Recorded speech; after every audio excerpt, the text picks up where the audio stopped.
Hello guys, అందరికి నమస్తే. Welcome to Bala talks. So Bangladesh T20 world కప్లో ఆడకపోవడం కన్ఫర్మ్ అయింది. అందుకు చాలా కారణాలు ఉన్నాయి. సో ఆ కారణాలని ఇప్పుడు విశ్లేషించుకుందాం.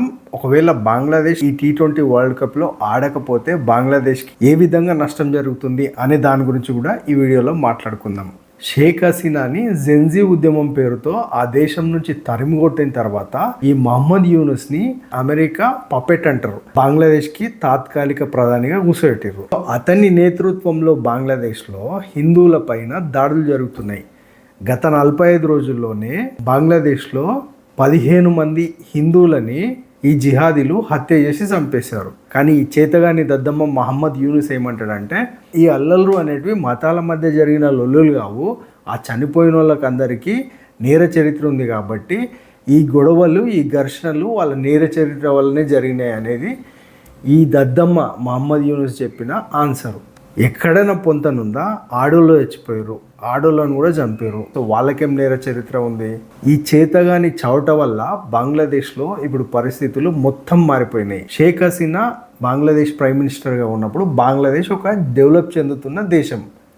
కానీ ఎప్పుడైతే ఈ రాడికల్స్ చేతిలోకి అది పోయిందో ఇప్పుడు బంగ్లాదేశ్ డెవలప్మెంట్ ఆగిపోయి అక్కడున్న పరిశ్రమలు, ఇండస్ట్రీస్ మొత్తము ఆ దేశం నుంచి బయటికి వెళ్ళిపోతున్నాయి. ఎందుకంటే రోజు ఒక గొడవ, హిందువుల మీద దాడులు, అనిశ్చితి, అసలు ఈ ప్రైమ్ మినిస్టర్ ఉంటాడా లేదా తెలియదు. సో అట్లాంటి టైంలో అక్కడ ఈ పరిశ్రమలు, పెట్టుబడులు పెట్టేవాళ్ళు ఉన్నారు. కాబట్టి బంగ్లాదేశ్ ఎక్కువగా ఉండేది ఇండస్ట్రీస్ ఏంటి అంటే ఈ క్లాత్ మ్యానుఫ్యాక్చరింగ్ ఇండస్ట్రీస్ ఎక్కువ బంగ్లాదేశ్లో ఉంటాయి. సో ఇప్పటికే వేల సంఖ్యలో కంపెనీలు అక్కడ నుంచి తరలిపోయినాయి. లక్షలాది మంది ఇప్పుడు నిరుద్యోగులయ్యారు. సో దానికి తోడు బంగ్లాదేశ్ క్రికెట్ టీము ఈ T20 వరల్డ్ కప్లో పార్టిసిపేట్ చేయము అని చెప్పేసింది. దానికి కారణం ఏంటంటే ఐపీఎల్ నుంచి ముస్తఫిజుర్ రెహమాన్ అనే ఒక బంగ్లాదేశ్ ప్లేయర్ని KKR తీసేసింది. అందుకు కారణం ఏంటంటే హిందువులని బంగ్లాదేశ్లో ఊచకోతకు వస్తున్నారు, హిందువుల మీద దాడులు జరుగుతున్నాయి. అట్లాంటి టైంలో మీరు ఈ బంగ్లాదేశ్ ప్లేయర్కి 9,20,00,000 ఇచ్చి ఆయన్ని తీసుకోవడం అవసరమా అని ఫ్యాన్స్ డిమాండ్ చేసారు. ఫ్యాన్స్ డిమాండ్ చేయడం వల్ల హిందూ సంఘాలు దాన్ని వ్యతిరేకించడం వల్ల, KKRని హెచ్చరించడం వల్ల KKR యాజమాన్యం ఈ డిసిజన్ తీసుకున్నది. KKR నుంచి ముస్తఫిజుర్ రెహమాన్ని విడుదల చేసింది. సో అప్పటి నుంచి Bangladesh cricket team BCB Bharat BCCI మీద అట్లాగే ICC మీద నిందలేస్తూ వస్తుంది. మీ వల్లనే ఈ IPL నుంచి ముస్తఫిజుర్ రెహమాన్ని KKR తీసేసింది.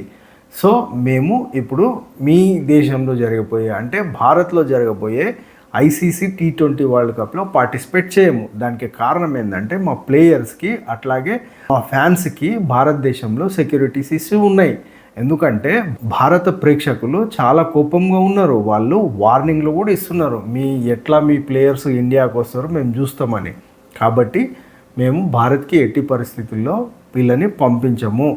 సో ఈ T20 world cup Bharat and Sri Lanka రెండు సంయుక్తంగా నిర్వహిస్తున్నాయి. కాబట్టి ఈ T20ని శ్రీలంకకు మార్చండి. ఆడే 4 మ్యాచ్లు, అంటే లీగ్ దశలో వాళ్ళు 4 మ్యాచ్లు ఆడాలి. 3 మ్యాచ్లు కోల్కతాలో ఆడతారు, ఇంకో మ్యాచ్ ఏదో ఒక వెన్యూ ఉంది, ఆ వెన్యూలో ఆడతారు. సో అట్లా కాకుండా మా 4 మ్యాచ్లు శ్రీలంకకు మార్చండి అని చెప్పేసి వాళ్ళు ICCకి అల్టిమేటం ఇచ్చారు. ఇది పెద్ద కామెడీ. ఎందుకంటే ICCకి అల్టిమేటం ఇచ్చే స్థితిలో బంగ్లాదేశ్ క్రికెట్ టీం ఉందా? ఇది first question. And ICC chair ఎవరిప్పుడు? జైషా ఎవరు? అమిత్ షా కుమారుడు. అమిత్ షా ఎవరు? భారతదేశ హోమ్ మినిస్టర్.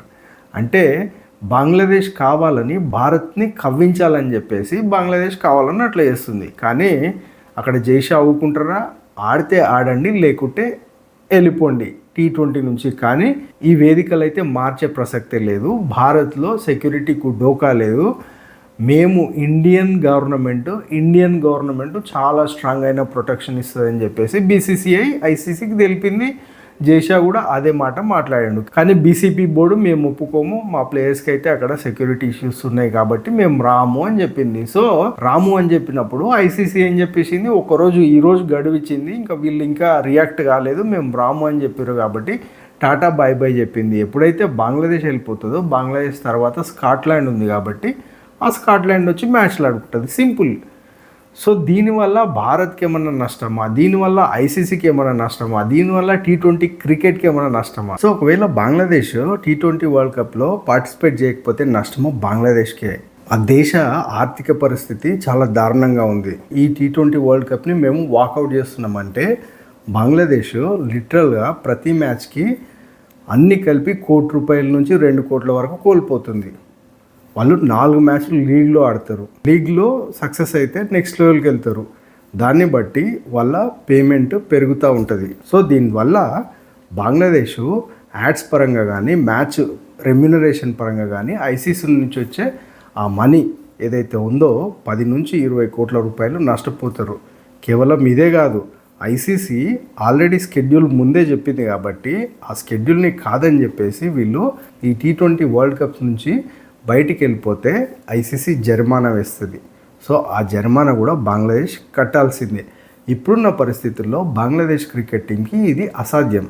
ఎందుకంటే ప్లేయర్స్కి ఈ మ్యాచ్లు ఆడాలని ఉంది. ఎందుకంటే తెలుసు ప్లేయర్స్కి ఆ డబ్బుల విలువ తెలుసు.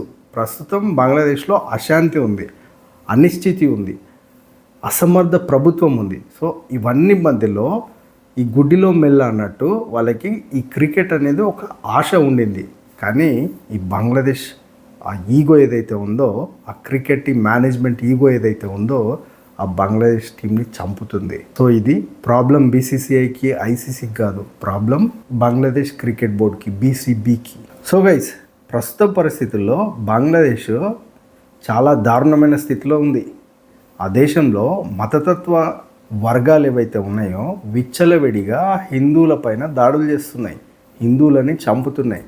కానీ ప్రభుత్వము ఆ మతతత్వ వర్గాలకే సపోర్ట్ చేస్తుంది. కాబట్టి భారత్ దీన్ని ఎప్పుడు ఖండిస్తూ వస్తుంది. సో గైస్, ఇది బీసీబీ ఎలా నష్టపోతుంది ఒకవేళ వాళ్ళు T20 వరల్డ్ కప్లో పార్టిసిపేట్ చేయకపోతే అనేది ఈ వీడియో. మీకు నచ్చింది అనుకుంటా. Take care.